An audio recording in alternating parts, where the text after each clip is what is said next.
السلام علیکم ورحمۃ اللہ وبرکاتہ۔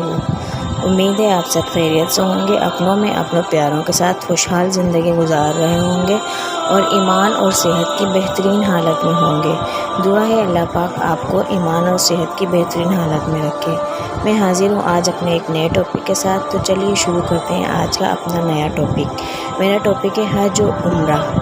اس وقت ہمارا بہت مقدس مہینہ چل رہا ہے ذو الحج کا، اسی حوالے سے میں آپ کے ساتھ ٹاپک شیئر کرتی ہوں، حج اور عمرہ کا مسنون طریقہ قرآن اور حدیث کی روشنی میں۔ چلیے شروع کرتے ہیں اپنا ٹاپک۔ بسم اللہ الرحمن الرحیم۔ وَلِلَّهِ عَلَى النَّاسِ حِجُّ الْبَيْتِ مَنِ اسْتَطَاعَ إِلَيْهِ سَبِيلًا وَمَنْ كَفَرَ فَإِنَّ اللَّهَ غَنِيٌّ عَنِ الْعَالَمِينَ۔ اللہ کے لیے ان لوگوں پر بیت اللہ کا حج کرنا فرض ہے جو اس کے طرف راستے کی استطاعت رکھتے ہوں، اور جو کفر کرے تو بلا شبہ اللہ تعالی جہان والوں سے بے نیاز ہے۔ سورہ آل عمران آیت نمبر 97۔ من حج للہ فلم یرفث ولم یفسق رجع کیوم ولد الامۃ۔ جس نے اللہ کے لیے حج کیا پس فحش کلامی اور اللہ کی نافرمانی سے بچا تو وہ گناہ سے پاک ہو کر ایسے لوٹے گا جیسے شکم مادر سے پیدا ہونے کے دن تھا۔ صحیح بخاری اور صحیح مسلم۔ لبیک اللہم لبیک لبیک لا شریک لک لبیک ان الحمد والنعمت لک والملک لا شریک لک۔ میں بار بار حاضر ہوں، اے اللہ میں بار بار حاضر ہوں، میں بار بار حاضر ہوں، آپ کا کوئی شریک نہیں، میں بار بار حاضر ہوں، بے شک تعریف آپ ہی کے لیے ہے، نعمت آپ ہی کی ہے، بادشاہی آپ کے لیے ہے، آپ کا کوئی شریک نہیں۔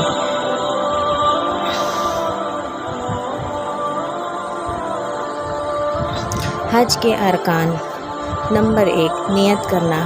حج تمتع کرنے والے کے میقات سے عمرہ کرنے کی نیت کر کے اللہم لبیک عمرتن کہے، پھر 8 ذو الحج کو دوبارہ مکہ میں اپنی منزل سے لباس احرام پہن کر حج کی نیت کرے اور اللہم لبیک حجن کہے۔ حج افراد کرنے والے اگر میقات سے باہر رہتا ہے تو میقات سے حج کی نیت کر کے اللہم لبیک حجن کہے، اور اگر میقات کے اندر رہتا ہے تو اپنی رہائش سے حج کی نیت کر کے اللہم لبیک حجن کہے۔ حج قرآن کرنے والے میقات سے حج اور عمرہ دونوں کی نیت کر کے اللہم لبیک عمرۃ و حجن کہے۔ 2، میدان عرفات میں ٹھہرنا۔ نمبر 3، عورتوں اور ضعیفوں کے علاوہ باقی لوگوں کے لیے نماز فجر مزدلفہ میں ادا کرنا۔ نمبر 4، طواف زیارت کرنا۔ نمبر 5، صفا اور مروہ کی سعی کرنا۔ عمرہ کے واجبات۔ میقات سے لباس احرام پہن کر احرام نیت باندھنا۔ عمرہ کی تکمیل پر سارے سر کے بال چھوٹے کرانا یا سر منڈوانا۔ حج کے واجبات۔ میقات سے احرام نیت باندھنا، غروب آفتاب تک عرفات میں ٹھہرنا، 10 ذو الحج قربانی کی رات مزدلفہ میں گزارنا۔ نمبر 4، ذو الحج کو صرف بڑے جمرہ کو اللہ اکبر کہہ کر 7 کنکریاں مارنا 11 بار، اور 12 ذو الحج کو تینوں جمعرات کو بالترتیب اللہ اکبر کہہ کر 7 کنکریاں مارنا۔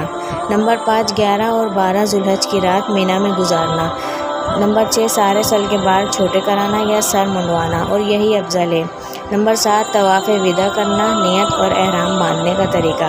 حج یا عمرہ کرنے کا ارادہ رکھنے کے لیے احرام یعنی نیت باندھنے سے پہلے میقات پر یا میقات سے پہلے غسل کرنا، بدن کو خوشبو لگانا مستحب ہے، اور اگر ممکن ہو تو بغلوں کے بال زیر ناک بال بھی صاف کر لیے جائیں، اور مونچھیں اور ناخن تراشنے۔ مرد احرام کے لباس کے طور پر صرف 2 چادریں استعمال کریں، افضل یہ ہے کہ چادریں سفید رنگ کی ہوں، جبکہ عورتیں اپنے عام باپردہ لباس میں ہی حج یا عمرہ کی نیت کر لیں، دل سے اپنے حج یا عمرہ کی نیت کریں اور تلبیہ کہیں۔ نیز اگر کوئی آدمی کسی کی طرف سے حج کر رہا ہو تو وہ نیت کرنے کے ساتھ اللہم لبیک حجن کہتے ہوئے اس شخص کا نام کبھی ذکر کرے۔ بخاری، ابو داؤد، ترمذی۔ نوٹ: اگر حج و عمرہ کے لیے جانے والوں کو مکہ مکرمہ تک پہنچنے میں کسی قسم کی رکاوٹ کا خدشہ ہو تو اسے نیت کرتے وقت یہ کہنا چاہیے کہ اللہم مہلی حیث حسبتنی، اور پھر اگر وہ مکہ نہ پہنچ سکا تو بغیر دم دیے حلال ہو جائے گا، یعنی احرام کھول سکتا ہے۔ حالت احرام میں ممنوع کام اور ان کا کفارہ: جسم کے کسی بھی حصے سے بال اکھاڑنا یا کاٹنا یا مونڈنا۔ نمبر 2، ناخن تراشنا۔ نمبر 3، خوشبو لگانا۔ نمبر 4، مرد کا سر کو ڈھانپنا۔ نمبر 5، مرد کا جسمانی ڈھانچے کے مطابق بنے یعنی سلے ہوئے کپڑے پہننا، جیسے شلوار قمیض، بنیان، کوٹ، سویٹر، پتلون، پاجامہ وغیرہ، جبکہ عورت کا دستانے اور نقاب پہننا۔ تاہم اگر کسی کے پاس 2 چادریں نہیں ہیں تو شلوار قمیض بھی پہن سکتا ہے۔ نمبر 6، جنگلی وحشی جانور کا شکار کرنا یا شکار کرنے میں کسی کی مدد کرنا۔ نمبر 7، پیغام نکاح بھیجنا، نکاح کرنا یا کرانا۔ نمبر 8، بیوی سے بوس و کنار کرنا، شہوت کی باتیں کرنا۔ نمبر 9، بیوی سے ہم بستری کرنا، اگر یہ ہم بستری 10 ذوالحج کو جمعرہ یعنی کبریٰ کو کنکریاں مارنے سے پہلے تھی تو اس کا حج باطل ہو جائے گا۔ نمبر 2، حج کے بقیہ کام پورے کرے گا اور اگلے سال دوبارہ حج کرے گا۔ 4، ایک اونٹ یا گائے حرم کی حدود میں ذبح کر کے فقراء مکہ میں تقسیم کرے گا، اور اگر ہم بستری 10 تاریخ کو جمعرہ کبریٰ کو کنکریاں مارنے کے بعد کی ہے تو اس کا حج تو صحیح ہوگا لیکن اس کو دم دینا ہوگا۔ نوٹ: اگر عورت کو حالت احرام میں حیض یا نفاس شروع ہو جائے تو وہ بیت اللہ کے طواف کے سوا حج اور عمرہ کے بقیہ تمام ارکان و واجبات ادا کرے گی۔ حاجی 8 تاریخ سے پہلے کرنے والے کام: حج افراد کرنے والے کام۔ نمبر 1، میقات سے حج کی نیت کرنا اور اللہم لبیک حجاً کہنا۔ مکہ والے لوگ حج کے لیے میقات کے بجائے اپنی رہائش گاہ سے ہی لباس یا احرام پہن کر نیت کریں گے، چاہے ان کی رہائش مستقل ہو یا عارضی۔ البتہ عمرہ کے لیے انہیں حدود حرم سے نکل کر لباس احرام پہن کر نیت کرنی ہوگی۔ نمبر 2، مکہ پہنچ کر طواف کرنا یعنی بیت اللہ کے گرد 4 چکر لگانا۔ اس طواف کو طواف قدوم کہتے ہیں۔ اس طواف کے ابتدائی 3 چکروں میں رمل کرنا یعنی کندھے ہلاتے ہوئے آہستہ آہستہ دوڑنا۔ نمبر 3، صفا اور مروہ کی سعی کرنا۔ اگر حج افراد کرنے والے اولے نے طواف قدوم کے وقت سعی نہ کی یا پھر وہ اپنے گھر سے سیدھا مینا کی طرف چلا گیا تو اسے طواف زیارت کے بعد سعی کرنا ہوگی اور وہ قربانی کے دن تک اپنے احرام میں ہی رہے گا۔ بخاری و مسلم۔ حج قران کرنے والے کام۔ نمبر 1، قربانی ساتھ لے کر جائے یا قربانی کا کوپن لے کر میقات سے لباس احرام پہن کر نیت کرے، اللہم لبیک عمرہ و حجاً کہے۔ نمبر 2، مکہ پہنچ کر طواف قدوم کرنا۔ نمبر 3، صفا اور مروہ کی سعی کرنا، اور اگر اس دن سعی نہ کر سکا تو اسے طواف زیارت کے بعد بھی اسے کیا جا سکتا ہے۔ نمبر 4، یہ شخص قربانی کے دن تک احرام میں ہی رہے اور احرام کے ممنوع کاموں سے بچے۔ بخاری و مسلم۔ حج تمتع کرنے والے کام۔ میقات سے لباس احرام پہن کر نیت کر کے اللہم لبیک عمرن کہے۔ نمبر 2، طواف قدوم کرنا یعنی طواف عمرہ بھی ہے۔ نمبر 3، صفا و مروہ کی سعی کرنا۔ نمبر 4، سارے سل کے بال چھوٹے کروانا یا سر منڈوانا۔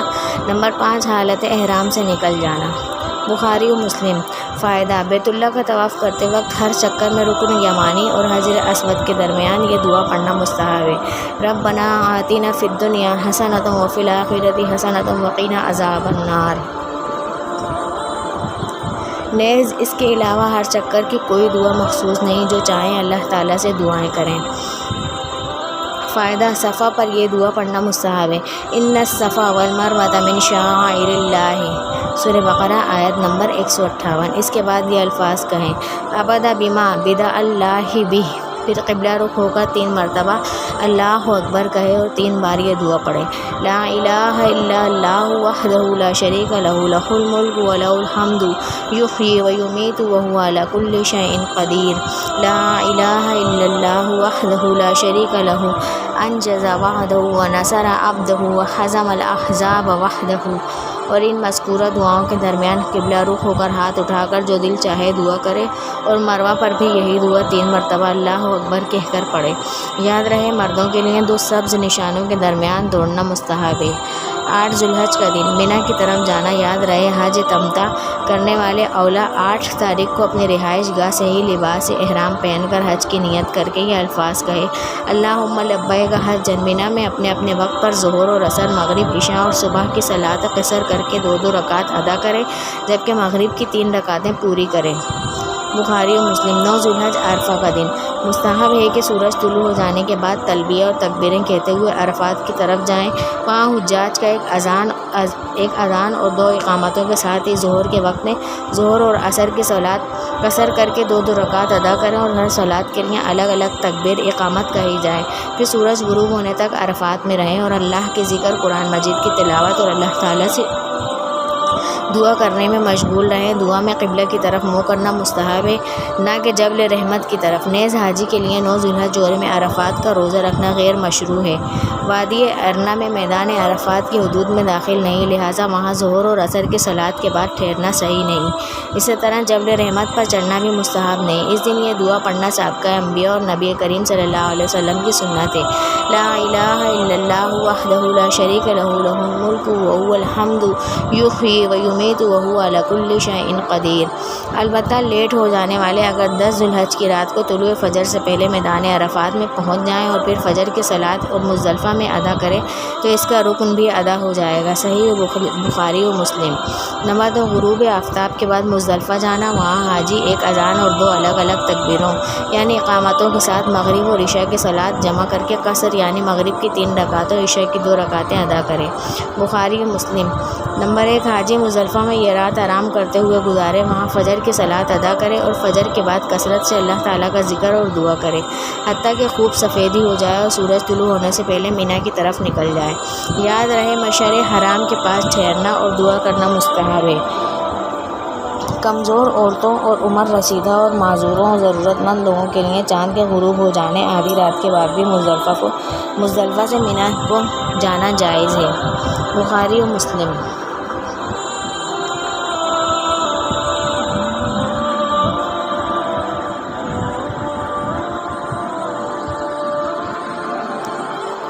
بڑے جمرے کو مارنے کے لیے 7 کنکریاں اگر آسانی سے مل جائیں تو مزدلفہ سے لے لیں۔ یہ کنکریاں مینا کے میدان سے بھی لی جا سکتی ہیں جن کا حجم چنے کے دانے سے کچھ بڑا ہو۔ واضح رہے کہ ان کنکریوں کو دھونا بدعت ہے۔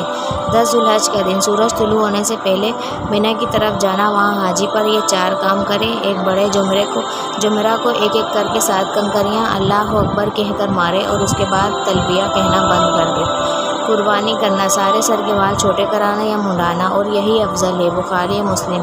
طواف زیارت کرنا، اگرچہ اس کو مجبوری کے تحت طواف وداع تک مؤخر کرنا بھی جائز ہے، لیکن اگر طواف وداع کے ساتھ طواف زیارت کی بھی نیت کر لے تو دونوں ادا ہو جائیں گے۔ وضاحت 1، حج افراد اور حج قران کرنے والے نے اگر طواف قدوم کے ساتھ سعی نہیں کی وہ طواف زیارت کے ساتھ سعی کرے۔ وضاحت حج قران اور حج تمتع کرنے والا قربانی کرے۔ وضاحت مکہ کے رہائشی پر قربانی نہیں ہے کیونکہ اس کے لیے حج تمتع یعنی قران نہیں ہے۔ وضاحت 10 تاریخ کو جمرہ کبریٰ کو کنکریاں مار لینے سے حاجی پر احرام کی پابندی ختم ہو جاتی ہے، صرف اپنی بیوی سے ہم بستری نہیں کر سکتا، البتہ طواف زیارت اور سعی کر لینے کے بعد یہ کامل طور پر حلال ہو جائے گا اور اب اسے بیوی سے ہم بستری کرنا بھی جائز ہے۔ یاد رہے 10 تاریخ کے 4 کاموں کی مذکورہ ترتیب مستحب ہے، شرط ہے اور فرض نہیں، اور نہ ہی ترتیب چھوڑنے سے دم واجب ہو جائے گا۔ 11 ذی الحجہ کا دن 11 ذی الحجہ کی رات مینا میں گزارنا واجب ہے، لیکن چرواہوں کے لیے اور حجاج کو پانی پلانے والوں کے لیے رخصت ہے۔ زوال کے بعد تینوں جمعرات کو اللہ اکبر کہہ کر ترتیب کے ساتھ ہر جمعرے کو 7 کنکریاں مارنا۔ یاد رہے کہ صرف چھوٹے اور درمیانے جمعرے کو کنکریاں مارنے کے بعد دعا کرنا مستحب ہے۔ نوٹ: جس حاجی کو گنتی میں شک پڑ جائے تو وہ جس گنتی پر اسے یقین ہے اس پر اعتماد کرتے ہوئے باقی گنتی مکمل کرے۔ 12 ذی الحجہ کا دن 12 ذی الحجہ کی رات بھی مینا میں گزارنا واجب ہے، لیکن چرواہوں کے لیے اور حجاج کو پانی پلانے والوں کے لیے رخصت ہے کہ وہ مکہ یا اپنے ریوڑ کے پاس جائے۔ 11 تاریخ کی طرح تینوں جمعرات کو کنکریاں مارنا، اور اگر کوئی مکہ جانا چاہے تو وہ غروب آفتاب سے پہلے مینا کی حدود سے نکل جائے اور جب اپنے ملک واپس جانا چاہے تو طواف وداع کر لے، اور البتہ 13 تاریخ کی کنکریاں مارنا افضل ہے۔ 13 ذی الحجہ کا دن 11 اور 12 ذی الحجہ کی طرح 13 ذی الحجہ کو بھی تینوں جمعرات کو کنکریاں مارنا۔ مکہ چھوڑتے وقت طواف وداع کرنا واجب ہے۔ نوٹ: حیض اور نفاس والی عورتوں پر طواف وداع کے لیے طہارت حاصل ہونے تک انتظار کرنا لازم نہیں، وہ بغیر طواف وداع کیے جا سکتی ہیں۔ حاجی پر دم کب لازم آتا ہے؟ حج تمتع یا قران کرنے والے پر دم لازم آتا ہے۔ کسی بیماری یا تکلیف دہ چیز کی وجہ سے حاجی سر مونڈ لے تو اس پر فدیہ لازم آتا ہے، یعنی وہ روزہ رکھے یا صدقہ کرے یا خون بہائے، بکری وغیرہ ذبح کرے۔ خشکی کے جانور کے شکار کرنے پر دم لازم آتا ہے۔ احرام نیت باندھنے حج کے بعد جب وہ کسی بیماری وغیرہ کی وجہ سے مناسک حج ادا نہ کر سکے اور نیت کرتے وقت حلال ہونے کی شرط بھی نہیں لگائی ہے تو اس پر دم دینا لازم ہے۔ نمبر 5، جمرہ کبریٰ کی رمی سے پہلے اگر حاجی نے اپنی بیوی سے جمع کر لیا تو اس پر ایک اونٹ ذبح کرنا لازم ہے اور اس کا حج فاسد ہو گیا۔ اب اگر جمرہ کبریٰ کو کنکریاں مارنے کے بعد جمع کیا تو حج اس کا درست ہے، لیکن ایک بکری ذبح کرنا لازم ہے۔ سفر مدینہ۔ یہ بات اچھی طرح ذہن نشین رہے کہ حج مکہ مکرمہ میں پورا ہو جاتا ہے، لیکن جس شخص کو اللہ تعالیٰ نے حج جیسی عظیم سعادت نصیب فرمائے تو وہ مسجد نبوی اور مدینہ منورہ کی زیارت سے کیوں محروم رہے گی؟ اللہ تعالیٰ کے پیارے رسول اللہ صلی اللہ علیہ وسلم کی مسجد اور آپ صلی اللہ علیہ وسلم کا شہر ہے، لہٰذا حاجی اگر مدینہ نبوی کی طرف سفر کرنا چاہے تو مسجد نبوی کی زیارت کی نیت کرے، اور مسجد نبوی کی زیارت جب حاجی مسجد نبوی میں داخل ہو تو تحیۃ المسجد یعنی 2 رکعت نفل ادا کریں، البتہ ریاض الجنہ میں 2 نفل پڑھنا افضل ہے۔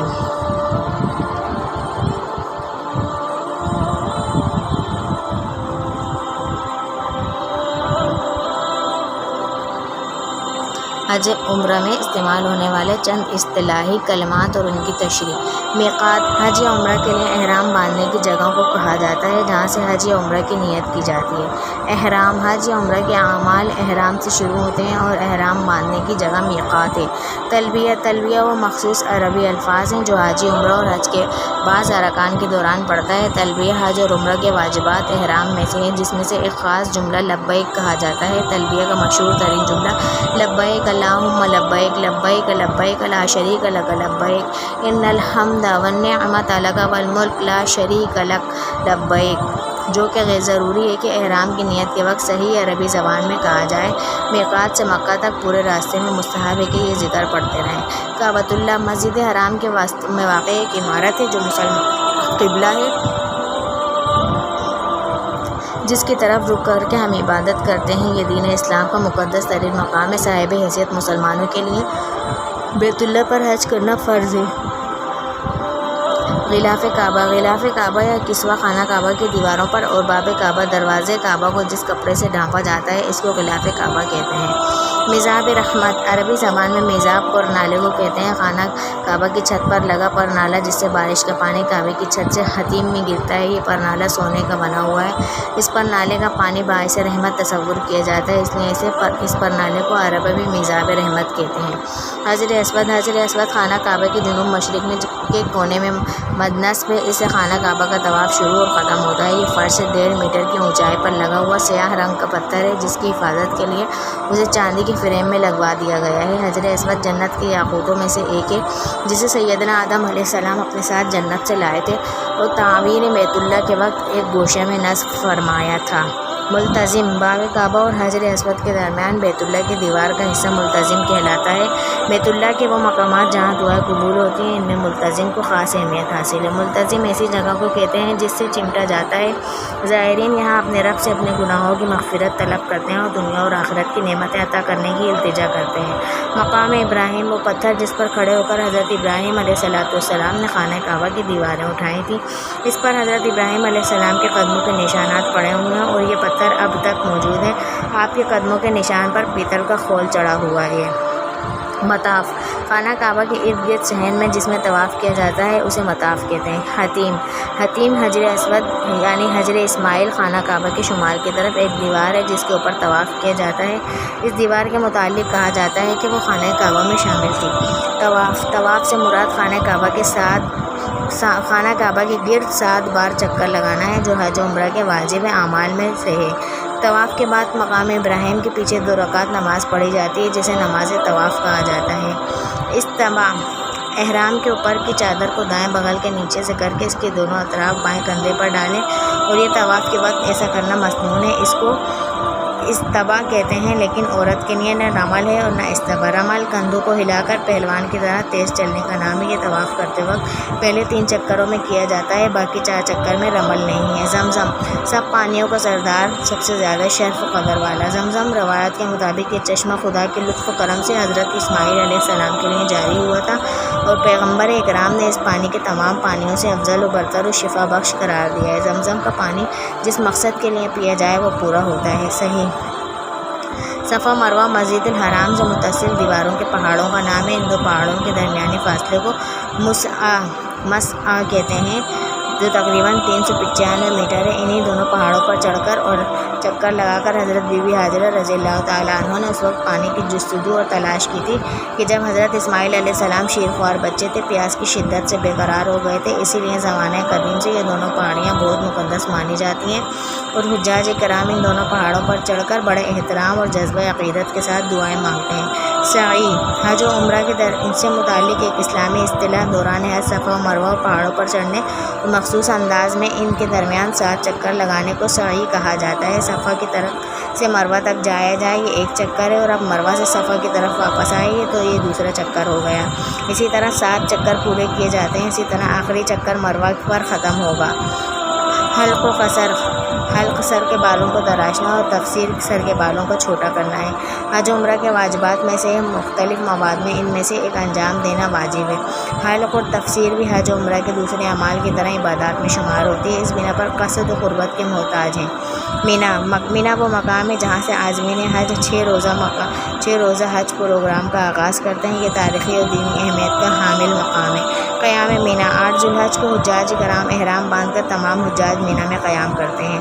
عرفات عرفہ کی جمع ہے۔ ذوالحج الاحرام کی 9ویں تاریخ کو بھی عرفہ کہتے ہیں اور عرفات کے میدان کو بھی، مگر لفظ عرفات صرف میدان کو کہا جاتا ہے، نہ کہ اس دن کو۔